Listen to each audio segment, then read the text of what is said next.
ಉತ್ತರ ಕನ್ನಡ ಜಿಲ್ಲೆಯ ಅಭಿವೃದ್ಧಿ ಹಾಗೂ ಜನಪರ ಹೋರಾಟಗಳಲ್ಲಿ ಮುಂಚೂಣಿಯಲ್ಲಿದ್ದ ಹಿರಿಯ ರಾಜಕಾರಣಿ, ಉತ್ತರ ಕನ್ನಡ ಜಿಲ್ಲಾ ಪರಿಷತ್ತಿನ ಪ್ರಥಮ ಅಧ್ಯಕ್ಷ ಅಂಕೋಲಾದ ರಮಾನಂದ ನಾಯ್ಕ್ ಬೆಂಗಳೂರಿನಲ್ಲಿ ನಿಧನರಾಗಿದ್ದಾರೆ.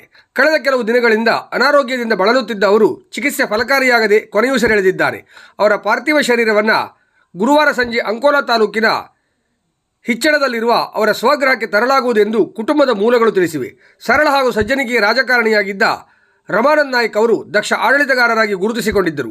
ಮಾಜಿ ಮುಖ್ಯಮಂತ್ರಿ ರಾಮಕೃಷ್ಣ ಹೆಗಡೆ ಅವರ ಆಪ್ತ ವಲಯದಲ್ಲಿ ಇದ್ದ ಇವರು ಜನತಾ ಪರಿವಾರದ ಮೂಲಕ ಸಕ್ರಿಯ ರಾಜಕಾರಣ ಪ್ರವೇಶ ಮಾಡಿದ್ದರು.